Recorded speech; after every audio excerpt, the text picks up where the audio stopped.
All right, got this mic on the screen for audio quality, but we're not here to talk about audio quality. We're here to talk about the sources of truth for your campaign. What are the choices you make right at the beginning that have this huge impact on your campaign when you're deciding what material is the truth for your campaign? Now, this can be as simple as you picked a module, and that module is now your source book.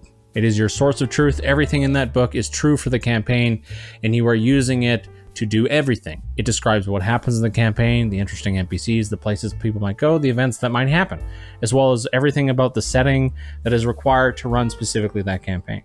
So that's one option, is to just run a module and use the module as your source of truth. The second option is to use a setting book. Now, a setting book doesn't have a campaign in it, or if it does, it's usually pretty short and is just meant to get the player's feet wet, but ultimately you are left to create the overarching or interesting narrative long term. And that's awesome.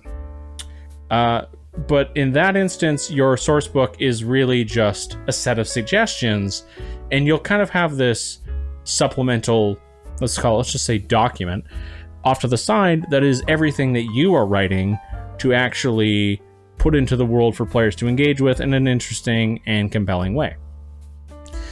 Well, there's also the option of just saying, well, if I'm going to have this supplemental document and I'm going to just do all this writing, why don't I just write the setting myself? Which is the third option. The third option is to just build your own world and then write your own campaign in it.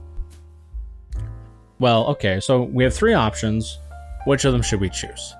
Well, right now you've heard them and you probably have some intuitive bias or intuition about which of them sounds better than the others. And honestly, your intuition is probably your best bet in deciding which one's good for you. If you pick a module, you might feel that you're constrained, stuck inside these lines that if you go too far out of, you'll essentially break the book and end up having to do a bunch of work that you would have had to do anyways if you had just run a setting. But if you run a setting, well, you have to write all of the campaign yourself, and now you're not as focused on like the characters and the moment-to-moment gameplay, and you're also you have to spend a bunch of time considering this kind of like broader what's happening in the world and the implications for other places and other things that haven't transpired but you intend to have happen, and that's a lot of work. But if I'm going to do all that work, maybe it's just worth it to just write the whole setting. But if we write the whole setting, now you're talking about a tenfold probably investment in time, and that's up front. You have to spend a whole bunch of time constructing a world, the pantheon of gods, the way the magic works, the cities, the peoples, places, cultures, language, history, economics. Everything has to be in your mind and probably on paper for you to actually be able to write a campaign that the players can engage with. So you have this kind of tug of war around what really makes sense in terms of you personally. If you're creative and the idea of writing an entire world is compelling to you, and it sounds like it's something worth doing for its own sake, and that's important, worth doing even if you weren't to use it, that's probably going to be the most rewarding kind of DMing you can do.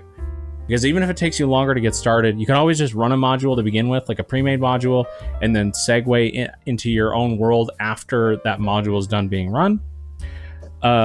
And you will feel the most fulfilled when you have those moments as a DM, like a DM who really likes the creative writing process, when you put something in front of your players that you have completely written and they like it and enjoy it and come back to the table and they're excited about it. That is the chef's kiss of DMing.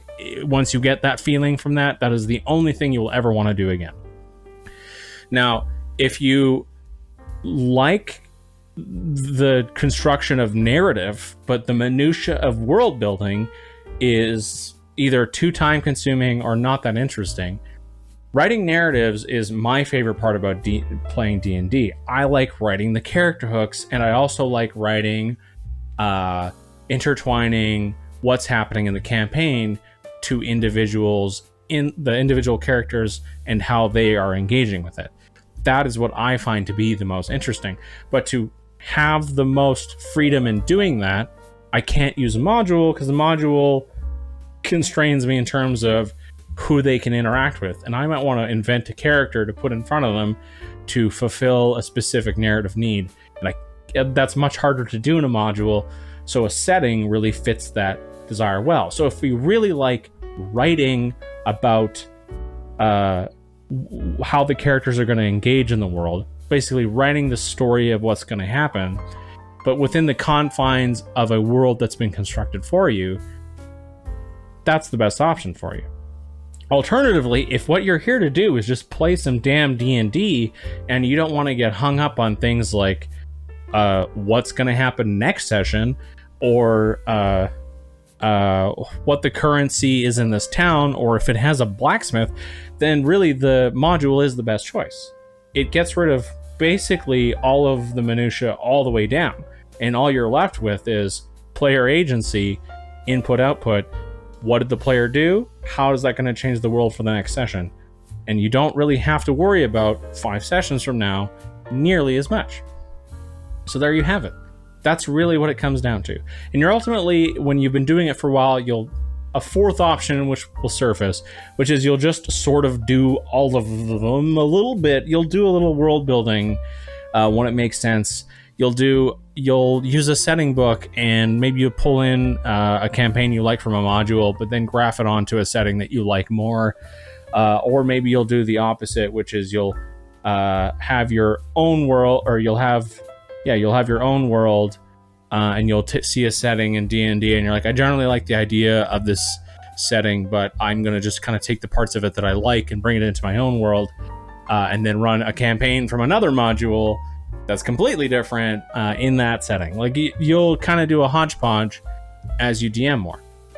And that's kind of like the fourth ultimate option, right? Is when you just like get to a point where everything is viable. But that's probably not for you right off the bat. If you're new to D&D, I would recommend you stick to one of the pulls. If the creative writing process sounds appealing, go ahead, start building your own world. Don't worry about running right away. Just build the world. You'll find players. Finding players is never hard. And if you just want to get into running D&D right now, and running D&D is what you want to do, and you're just excited to do that, modules are there for you, and they are the best answer. Anyways, that's been this video about talking about source material. If you like what you saw here, be sure to hit the like button, comment. If you have any ideas for anything else you'd like me to talk about, or anything at all, feel free to comment that as well. And hopefully I will see you again next time.